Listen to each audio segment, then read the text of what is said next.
En esta lección aprenderemos los fundamentos de la electricidad. ¿Me acompañas?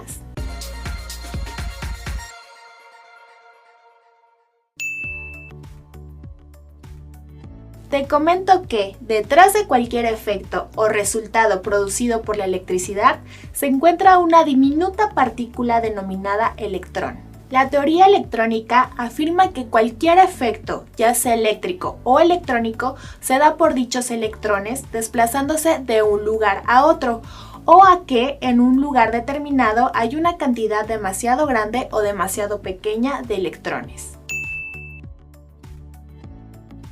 Para entender mejor este tema, te muestro un ejemplo. Si tomamos una gota de agua y la dividimos varias veces obteniendo gotas cada vez más pequeñas, llegará el momento en el que necesitaremos un microscopio muy potente para poder verlas. Aún así, la gota seguiría conservando todas las propiedades del agua. Pero si dividimos esa gota de la misma manera varias veces más, llegará el momento en el que perderá las características del agua, convirtiéndose así en una molécula. Si pudiéramos ver de cerca esta molécula de agua, encontraríamos dos pequeñas partes unidas a una parte central más grande. A estas dos pequeñas partes se les llama átomos de hidrógeno y a la parte más grande se le llama átomo de oxígeno. Cuando se les combina, se forma la molécula del agua, cuya fórmula es H2O. Si tuviéramos un supermicroscopio que nos permitiera observar un átomo de hidrógeno, podríamos ver que es como un sol con un planeta que gira a su alrededor. Al planeta se le conoce como electrón y el sol como núcleo. El electrón siempre tendrá carga eléctrica negativa y el núcleo carga eléctrica positiva. En cualquier átomo, el número total de electrones cuya carga es negativa es exactamente igual al número de cargas positivas contenidas en dicho núcleo. A estas cargas positivas se les llama protones, pero el núcleo no solo tiene protones, también se encuentran unas partículas que no tienen carga eléctrica. A estas se les llama neutrones. Toda la materia está compuesta de átomos de diferentes tamaños. Sin embargo, todos los átomos se parecen en que tienen un núcleo rodeado de electrones, que se mueven alrededor de dicho núcleo. El átomo más sencillo es el de hidrógeno, que solo tiene un electrón en su única órbita alrededor del núcleo, pero hay otros átomos que llegan a tener más de 100 electrones girando alrededor de sus núcleos. Te muestro algunos ejemplos. Puedes mirar que los átomos de hidrógeno, carbono y de cobre tienen estructuras diferentes. La diferencia más notoria es la cantidad de electrones que están girando en sus órbitas. En cualquier caso, el número de protones en el núcleo de cada uno de ellos es igual al número de electrones en las órbitas. Observa además que a mayor cantidad de electrones girando, es necesario que existan más órbitas. En la naturaleza solo existen alrededor de 100 tipos distintos de átomos. A cada tipo se le conoce como elemento. Algunos ejemplos son el oxígeno, el carbono, el hidrógeno, el hierro, el oro, el nitrógeno, el neón, la plata, el calcio, el aluminio, etc. Un dato interesante es que en el cuerpo humano solo hay unos 15 elementos, de los cuales únicamente 6 se encuentran en cantidades apreciables. Ahora, volviendo al tema de los átomos, te comento que los electrones que están en las órbitas más externas son atraídos con menos fuerza que los electrones que están cerca del núcleo. Esto provoca que los electrones de órbitas más lejanas en elementos como el oro o el cobre puedan abandonar su posición con facilidad y empiecen a vagar libremente. A esta órbita más alejada se le llama órbita de valencia. Al electrón o electrones situados en dicha órbita se les conoce como electrones de valencia o electrones libres. Entonces te preguntarás, ¿qué tiene que ver esto con la electricidad? Pues la corriente eléctrica no es más que el flujo ordenado de esos electrones libres o de valencia. Se sabe que los mejores materiales conductores tienen un solo electrón, libre o de valencia, es decir, un solo electrón externo. Un ejemplo de estos conductores es el cobre, la plata y el oro.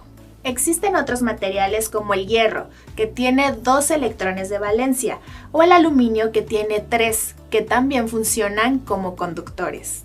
Estos dos materiales se utilizan para fabricar conductores eléctricos, por su bajo costo en el caso del hierro o su bajo peso en el caso del aluminio, aunque sus propiedades de conductividad en realidad son inferiores a los de la plata, el cobre o el oro. Interesante, ¿no? Te veo en la siguiente lección. ¿Has escuchado hablar de la electroestática? Se trata del estudio de las cargas eléctricas en reposo. En esta lección aprenderemos todos los conceptos más importantes. ¿Vamos?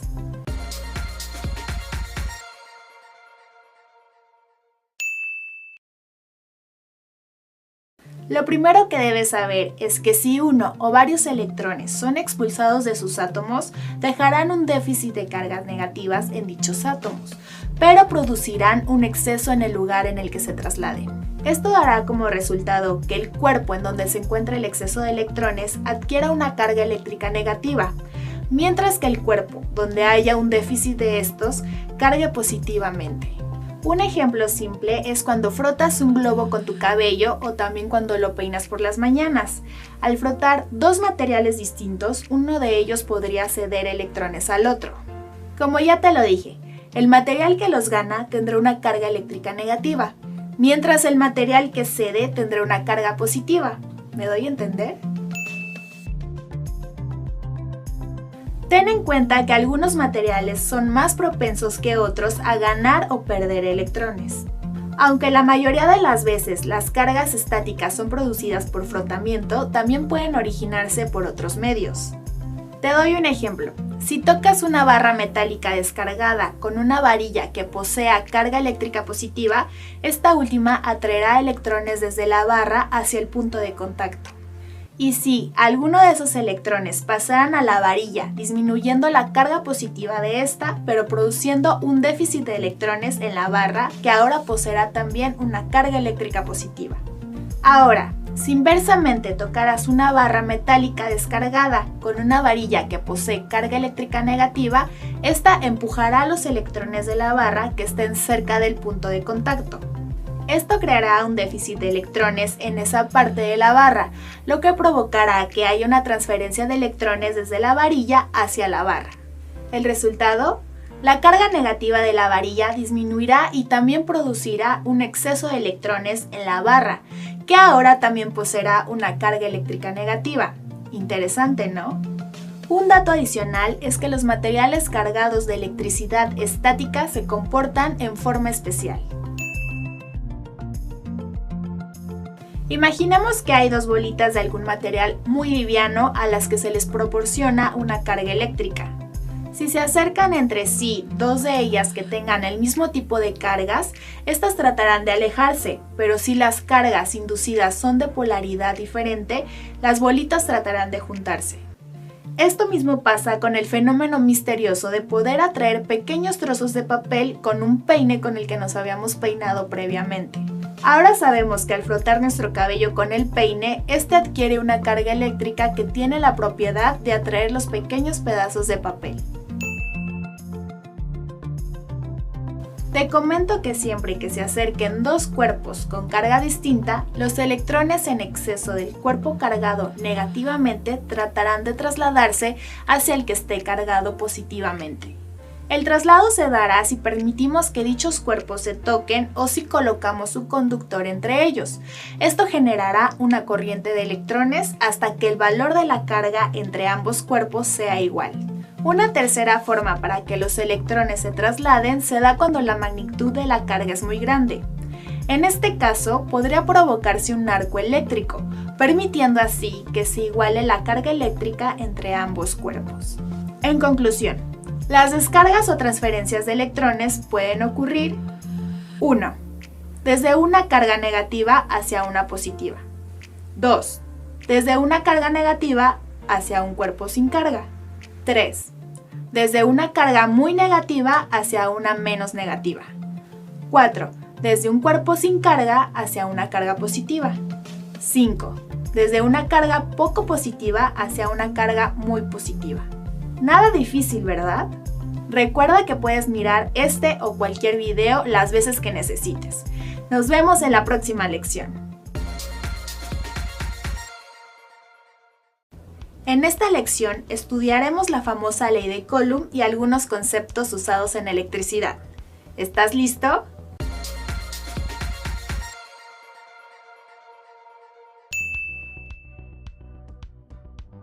El científico francés llamado Charles Coulomb midió las fuerzas existentes entre dos cargas eléctricas puntuales, llamadas así porque su carga se concentra en un punto.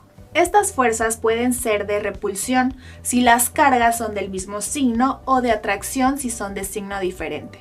Coulomb concluyó que esta fuerza de atracción puede calcularse con esta expresión. Esta fórmula expresa que la fuerza de atracción o repulsión entre dos cargas eléctricas es igual al producto de sus cargas dividido entre el cuadrado de la distancia que las separa. Observa qué representa cada una de las variables en la fórmula, así como las unidades en que debe escribirse.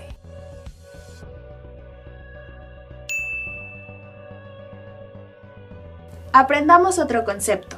Alrededor de una carga puntual existe una zona de influencia que está formada por líneas de campo eléctrico. Cuando la carga es positiva, se considera que las líneas salen de la carga, alejándose de ella. Observa la figura. Pero si la carga es negativa, se considerará entonces que las líneas de campo están entrando hacia el centro de la carga. ¿Puedes ver la diferencia? Al acercarse dos cargas puntuales de signos opuestos, sus campos eléctricos actuarán de tal manera que las cargas se atraerán entre sí. En cambio, si las cargas son del mismo signo, sus campos eléctricos actuarán de tal forma que las cargas se rechazarán mutuamente. Para finalizar esta lección, es necesario definir dos conceptos muy usados en física. Uno de ellos es el trabajo, el otro es energía. Empecemos con la definición de trabajo. Se dice que realizamos un trabajo cuando aplicamos una fuerza sobre un objeto y éste se mueve a cierta distancia. Por ejemplo, la persona que ves en pantalla estará realizando un trabajo, si como resultado de la fuerza que está aplicando, el auto se mueve a cierta distancia. Es necesario aclarar que, si el auto no se mueve, aunque la persona aplique la fuerza, no se estará realizando ningún trabajo. Aquí te muestro la fórmula del trabajo. Trabajo es igual a fuerza por distancia. Observa las unidades en que se expresa cada variable de esta fórmula. Ahora veamos qué es la energía. La física define a la energía como la capacidad de un cuerpo para realizar un trabajo. Existen varias clases de energía y todas tienen la capacidad de transformarse unas en otras. Por ejemplo, el agua almacenada en una presa posee energía mecánica y tiene la capacidad de convertirse en energía eléctrica. En el Sistema Internacional de Unidades, o SI, la unidad empleada para medir la energía es el Joule, el cual también se emplea para medir el trabajo y la fórmula es la siguiente. Joule es igual a Newton por metro. Debo aclararte que como existen distintas clases de energía, la fórmula anterior a veces se presenta con otros formatos. En su momento los aprenderemos. Algunas de las clases de energía más importantes y más utilizadas son la mecánica, la térmica, la eléctrica, la eólica, la química, la hidráulica y la nuclear. A su vez, la energía mecánica suele clasificarse por lo menos en 1. Energía potencial y 2. Energía cinética. La energía potencial es aquella que tiene los cuerpos debido a su posición, mientras que la cinética es aquella que tiene los cuerpos debido a su velocidad. Ahondando en esto, decimos que cuando se levanta un cuerpo desde cualquier superficie, este adquiere lo que se le llama energía potencial, y cuyo valor depende de su peso y de la altura a la que fue elevado. Como el peso es el producto de la masa por la aceleración de la gravedad, la energía potencial es igual a... En esta fórmula, la energía potencial es igual al peso del cuerpo por la altura a la que fue elevado. Esto a su vez es igual a la masa del cuerpo por la aceleración debida a la gravedad por la altura a la que fue elevado. La G es una constante igual a 9.81 metros sobre segundo al cuadrado. Cuando se mueve una carga puntual dentro de un campo eléctrico, se realiza un trabajo que se denomina potencial eléctrico. Este se calcula con la siguiente fórmula. Potencial eléctrico es igual a trabajo entre carga transportada. Observa las unidades en que cada variable debe expresarse. ¿Qué te pareció la lección? Te veo en la próxima. Hola, en esta lección aprenderemos cómo se produce la electricidad. ¿Me acompañas?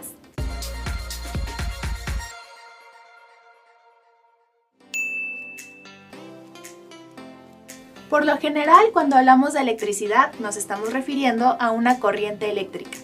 Seguramente recuerdas que la corriente eléctrica no es más que el flujo de electrones libres en una misma dirección. Para producir este flujo necesitamos contar con dos cargas eléctricas, una negativa y otra positiva. En realidad, para producir una corriente eléctrica, basta tener, como ya habíamos visto en la lección anterior, dos cargas distintas. Por ejemplo, una muy negativa y otra menos negativa.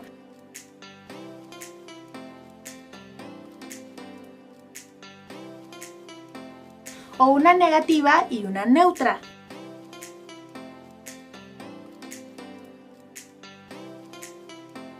O aún una poco positiva y otra muy positiva.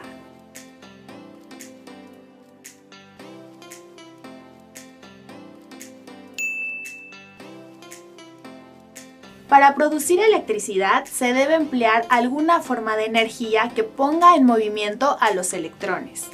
Las 6 fuentes básicas de energía que se pueden utilizar para producir electricidad son: 1. Magnetismo. 2. Frotamiento. 3. Acción química. 4. Luz. 5. Presión. 6. Calor. De las anteriores fuentes de energía, solo 2 de ellas se emplean en gran escala: la acción química y el magnetismo. Más adelante te las explicaré a fondo y cómo es que se usan en la vida diaria. Te invito a mirar la siguiente lección. En esta lección conoceremos más sobre algunas de las fuentes de energía eléctrica más utilizadas en nuestros días: las pilas y las baterías. No se diga más, acompáñame.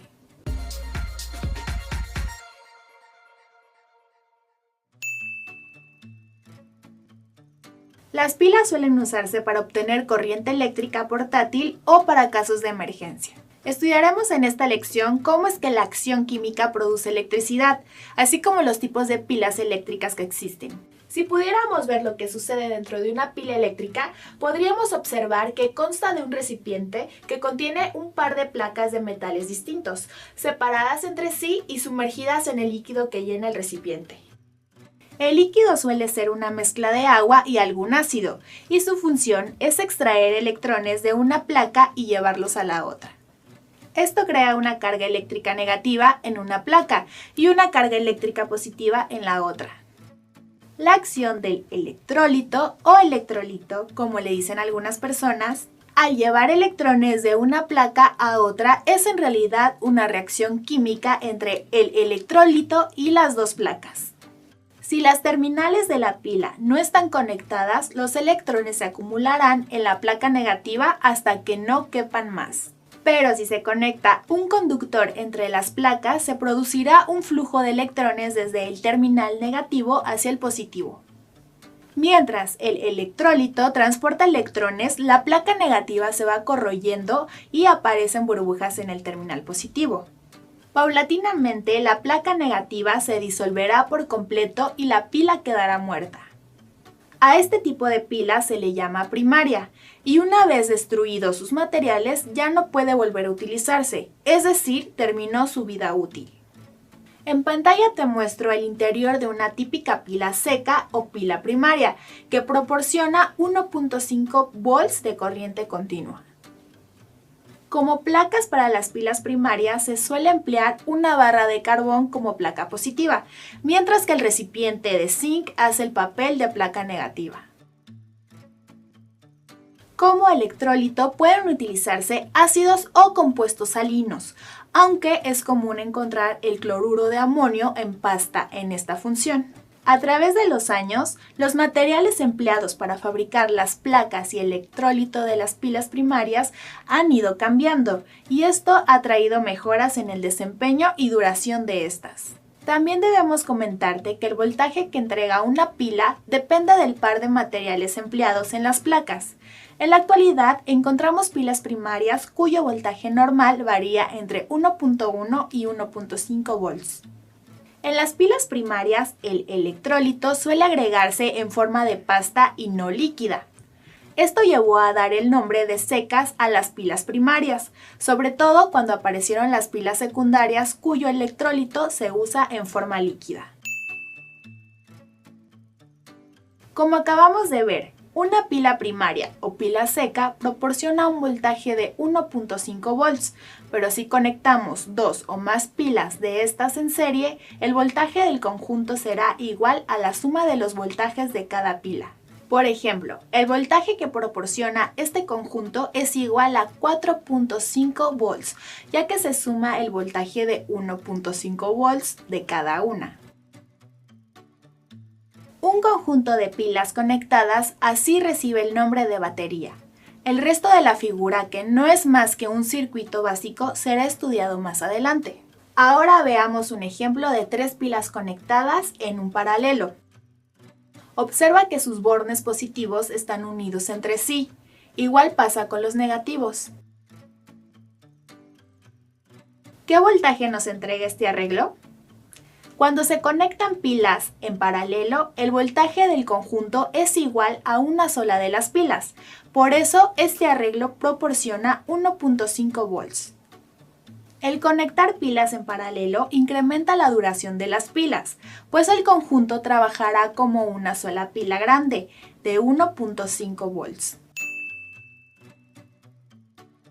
Existe otro tipo de pila llamada secundaria. A diferencia de la primaria, su recipiente es de baquelita y sus placas negativas son de plomo, mientras que las positivas son de peróxido de plomo. Como electrolito se usa normalmente ácido sulfúrico. Este tipo de pilas pueden proporcionar grandes cantidades de energía y se les puede volver a cargar. Durante la descarga de la pila, el ácido se va diluyendo y ambas placas se modifican químicamente, transformándose en sulfato de plomo. Cuando se conectan 2 o más pilas secundarias, se tiene un acumulador o batería. La mayoría de los acumuladores constan de 6 pilas secundarias conectadas en serie. Estos son usados para automóviles, motocicletas y cualquier otro tipo de vehículo aéreo o marino. Dado que cada pila secundaria proporciona aproximadamente 2 volts, el acumulador provee una tensión de poco más de 12 volts. Este es el símbolo del acumulador y muestra la unión en serie de varias pilas secundarias. Ahora que ya sabes cómo funciona una pila y también una batería, pasemos a la siguiente lección.